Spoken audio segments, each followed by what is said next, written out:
The atmosphere on the surface can't support life. Maybe it doesn't need air. It could have come from another planet or something. What, like an alien? Look at that thing! Portman, you need to shut the fuck up! Hello everyone and welcome back to my channel where I cover all kinds of supernatural creatures. In this video we're going to be looking at Doom from 2005, but more specifically we'll be looking into how an archaeological dig turned into an outbreak of demonic creatures, where they came from and how they were created in the first place. It's a bit of a spin on the lore from the original Doom, but I think it's really interesting as its own thing. The movie stars Dwayne "The Rock" Johnson, Carl Urban, and Rosamund Pike. The film has a really good cast. Without further ado, let's get into Doom, the demonic creatures, and what the scientists were really working on up there. The movie begins by giving us a look at what's happening on the UAC research facility on Mars, and it doesn't look good. Inside, a group of scientists are running for their life and something is killing them. One scientist, Dr. Carmack, makes it behind a large door, cutting off his coworker's arm in the process. He records a video message saying they have a level 5 breach and to implement quarantine procedures now. While he's saying this, something large is smashing the door and it breaks through. We don't get to see exactly what it is, but it looks bigger than a human. Dr. Carmack's distress signal is sent from the Alduvi research facility on Mars, which is built over the ruins of a lost ancient civilization. That's what they've been studying there. Family go quick. Almost like we've never been away. A rapid response team led by Gunnery Sergeant Asher Mahonen, aka Sarge, is deployed to contain the situation. Their orders: secure the facility, quarantine threats, and recover UAC property. The team was right about to go on vacation when they received the emergency distress call from Mars, which cuts their vacation short. Besides the leader Sarge, there is Duke, Portman, Goat, Destroyer, Mac, Kid, and John Grimm, but he goes by Reaper. Sarge tells Reaper that he can sit this one out if he wants, but Reaper decides to come anyway. We'll figure out very soon why Sarge gave Reaper the option to stay behind, when it's not like Sarge to let someone sit out on a mission. First, they travel to an open field in Nevada, then underground to a high-tech facility. In order to get to Mars, they don't take a spaceship. Instead, they use something called the Ark. It's some mysterious technology that teleports them from Earth to Mars instantaneously. This seems to be a technology they discovered rather than invented, but I'll talk more about that later.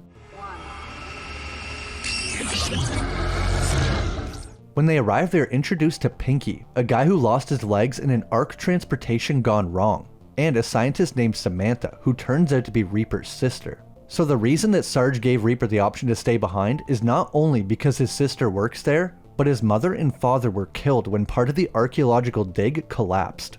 Reaper wanted to be a scientist, but after that happened, he went a different route. The team is given directions through the facility and linked up with cameras. Samantha will be joining them, much to the dismay of Reaper, but she reminds them their orders are to recover UAC property, which is why she is there. The station is under level 5 quarantine, which means nobody can leave. We're under a level 5 quarantine, so I am just gonna have to strip.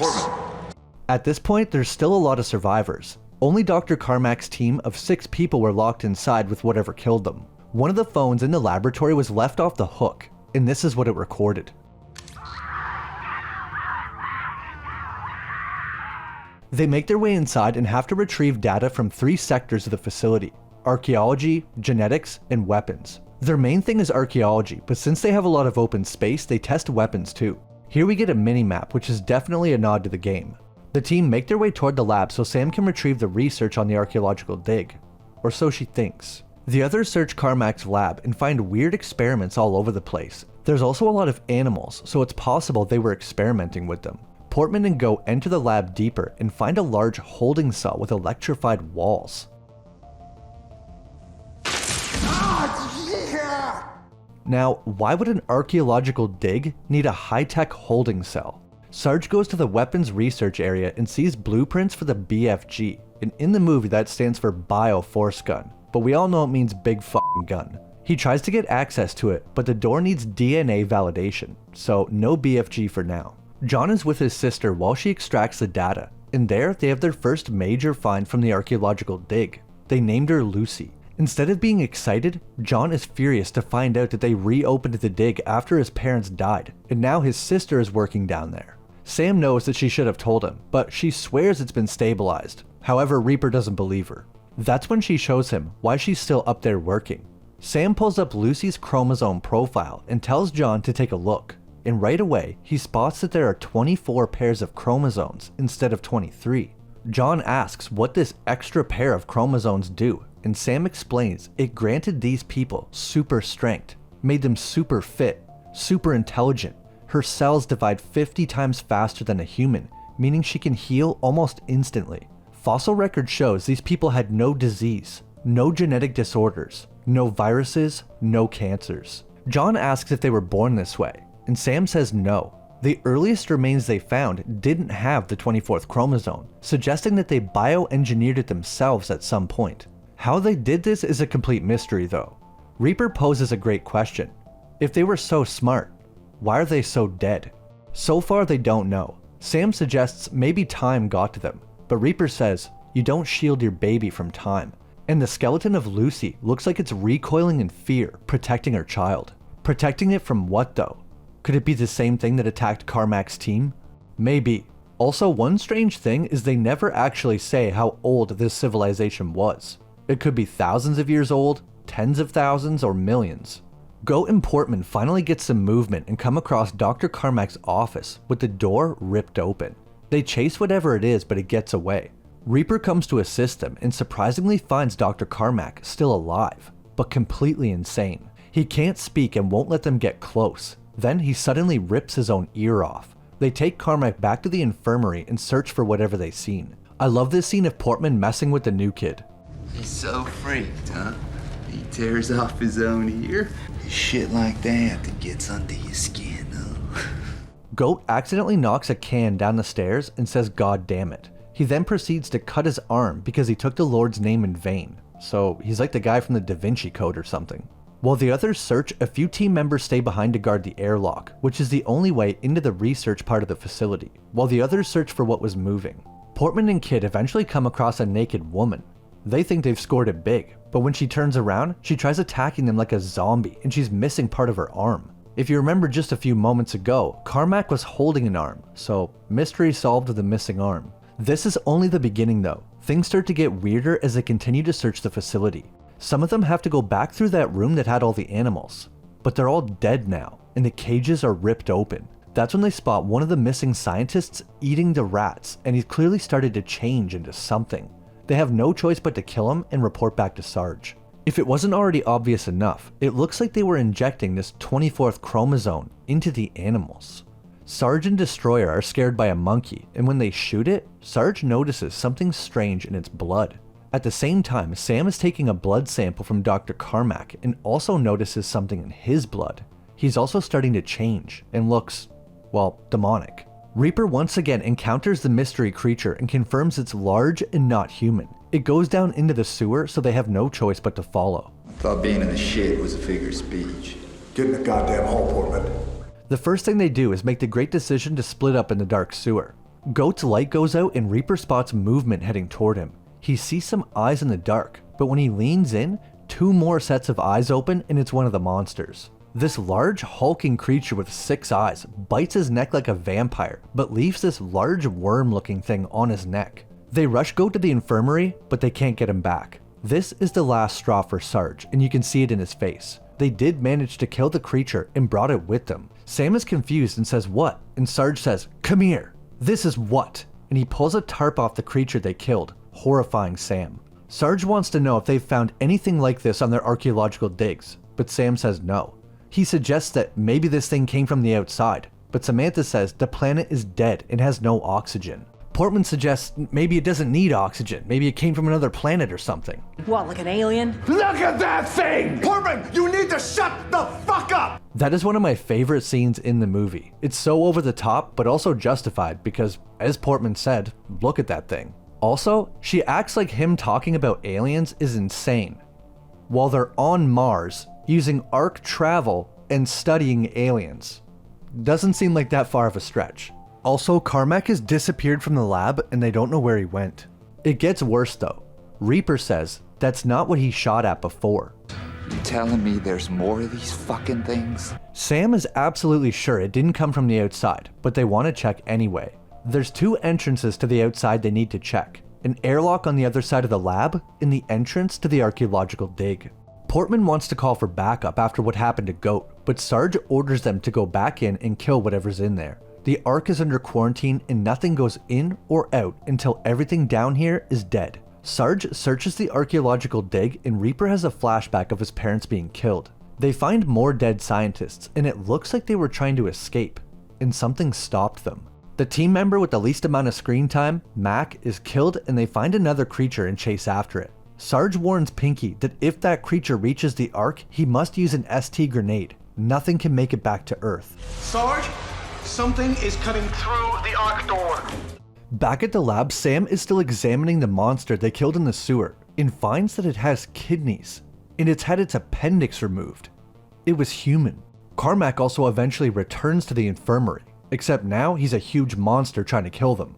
There's something in this facility I haven't talked about yet, and it's a nano wall. It's a wall made with nanotechnology that can shift between a solid object and you being able to walk through it. Destroyer runs from Carmack and Sam traps Carmack in the nano wall. They discover it's him when they notice a missing ear. So Carmack went from this to this in only a few hours. Around the same time, Goat wakes up after being dead. Luckily, they locked his body in the other room. However, Goat doesn't try to attack them. Instead, he does a prayer and hits his head on the wall until he's dead. He must have known that he was changing and didn't want to become one of those things. So Goat died and came back to life. We never seen Carmack die, so maybe you don't have to die to be infected, but if you do die, the chromosome will bring you back to life. Sarge returns to the weapons facility, but this time he's got that severed hand of the scientist and uses it to gain access to the BFG. It looks good enough. Meanwhile, Portman is killed while trying to take a dump, and he also sends an emergency signal out that they need reinforcements. Don't worry about this little plotline though, because absolutely nothing comes of it. This scene of him dropping the magazine under the stall and hearing things around the bathroom was genuinely suspenseful though. Destroyer is also thrown into that electrified holding cell and killed. So it's only Duke, Kid, Reaper, and Sarge left. They return to the infirmary and Sam explains that this is Carmack. He asks again, "What the hell were you people working on up here?" Sam doesn't know what's causing it, if it's environmental or what, but she thinks it may be reversible. Sarge says his condition is irreversible, because his condition is that he's dead. I gotta be honest, I'm pretty sure that condition was irreversible either way. Sarge orders the others to make sure the scientists are actually dead and demands that Sam finally tell him what's going on. She claims that she doesn't know, but Reaper asks what she's downloading from the computers. When they open the files, they're shocked. Patients began to visually manifest on subjects' extremities. The first thing they see is a video of Dr. Carmack experimenting on humans. The man is injected with the 24th chromosome and he shouts in pain as his body begins to change. Carmack says within 49 minutes of injection, mutations start to occur.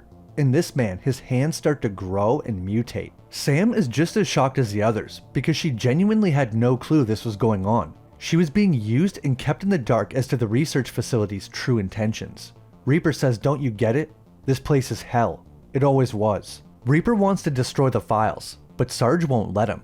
Their orders are to return UAC property, so he didn't see anything, because he's not paid to see anything.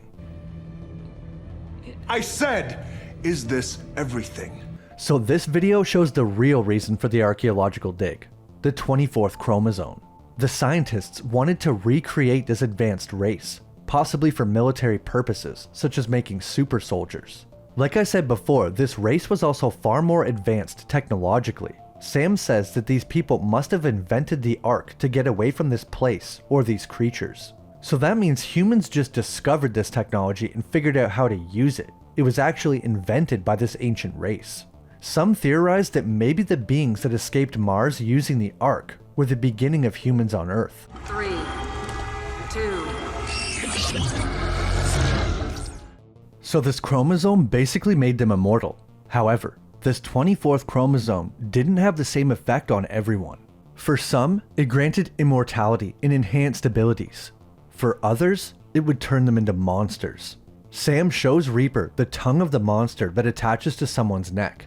Then she presents two different samples. First, Portman's brain tissue. When this is brought close to the tongue, it reacts violently. Then she takes a sample from Destroyer, and it does nothing. She has figured out that it chooses who to infect, similar to the zombies from World War Z who avoid certain people because they want a good host.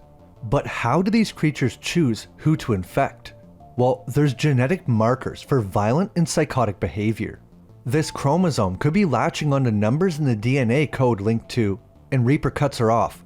Linked to what? Evil? Sam states that 10% of the human genome is still unmapped. Some say it's the genetic blueprint for the soul. So this explains what happened to the ancient civilization. After discovering or developing this chromosome, some started to turn into monsters, and eventually it got so bad that they had to find a way to flee the planet. Now they've started the same cycle over again. So whether or not you are good or evil will determine your transformation. Sam believes the 24th chromosome was synthetic and developed by them, because the earliest remains, like I said before, don't have this chromosome. The biggest question, I think, is how exactly did they develop this? Or did they find it somewhere? Was it given to them? Is it somehow linked to hell? Although that wouldn't really make sense because it doesn't turn everyone into monsters.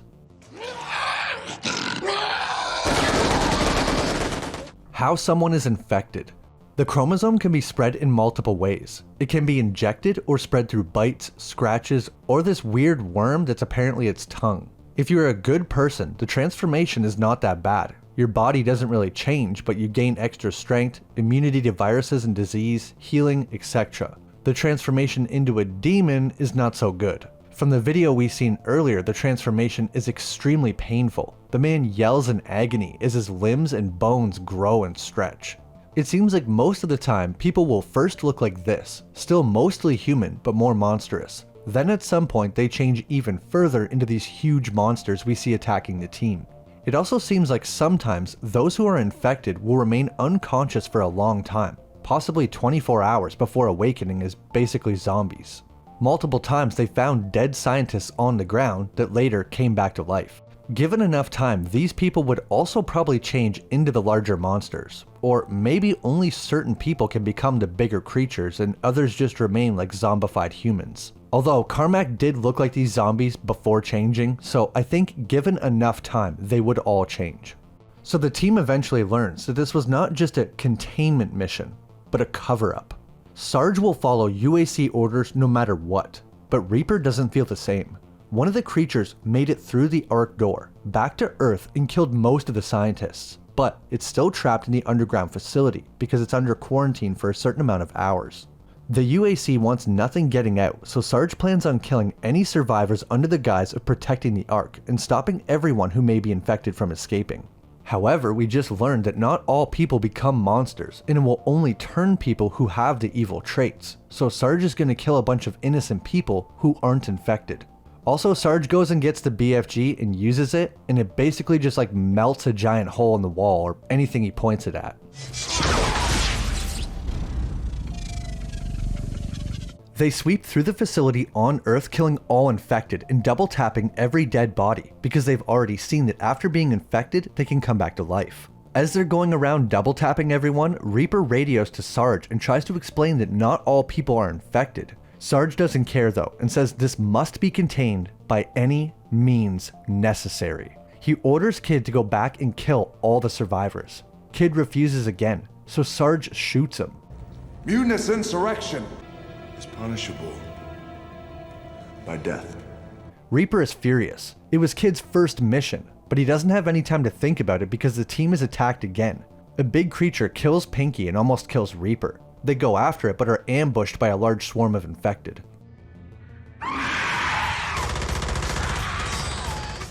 They try to close the nano wall, but it won't seal, which is weird because it closed before even though Carmack was stuck halfway in the wall, so the nano wall is changing its rules. Duke is pulled through the floor and killed. Sarge is grabbed and pulled through the nano wall into the crowd of zombies. I'm not supposed to die. That leaves only Reaper and his sister. The nano wall does finally manage to seal, but Reaper is still shooting, and one of his bullets ricochets up the now solid wall and he is wounded. They run away and barricade themselves in a room, but Sam notices her brother has been hit and is bleeding out. It's not looking good for Reaper and he's losing consciousness. Sam only has one idea left to save him: chromosome 24. Reaper says no, because he's afraid that he will turn into a monster. He's done some pretty bad stuff in his life. His sister convinces him that the brother she knows is a good person, and he'll be okay. He goes unconscious and a while later wakes up and his sister is gone. But he feels great, and the cut on his cheek is already completely healed. So he is one of the lucky ones and became what Lucy was. A human, but stronger, faster, smarter, and cells that divide 50 times faster, allowing him to heal instantly. So he's basically become Doom Guy. He makes his way through the facility, killing everything in his way. This section of the movie is a nod to the video games, and it's in a first-person perspective just like the games. This demon got a hold of a chainsaw, and Pinky turns into a different kind of creature that reminds me of those dog-like demons from the game. Reaper also fights Pinky with a chainsaw in classic Doom Guy fashion. After killing Pinky, Reaper makes his way back to the elevator that will open soon because the quarantine is almost over. There, he finds his sister crawling back to the elevator, and somehow, Sarge is still alive. Reaper is immediately suspicious of Sarge and assumes that he's been infected. Sarge wants to get on the elevator and leave, but when he looks down, his hand is growing and rips through the glove. So he was infected and he's already starting to change. He knows that Reaper isn't going to let him leave. Reaper has half a clip left and Sarge has one shot in the BFG. Luckily, Sarge misses his shot and their fight begins. Eventually, Reaper runs out of ammo and the two have a fist fight. With them both being super strong now, the fight is very even.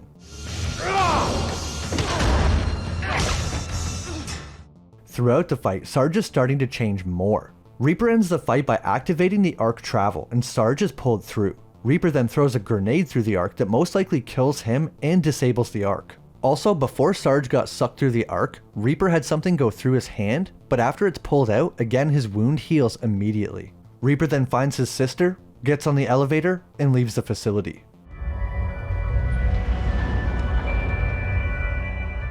I wonder if Reaper being injected with the 24th chromosome is a danger to the rest of the world.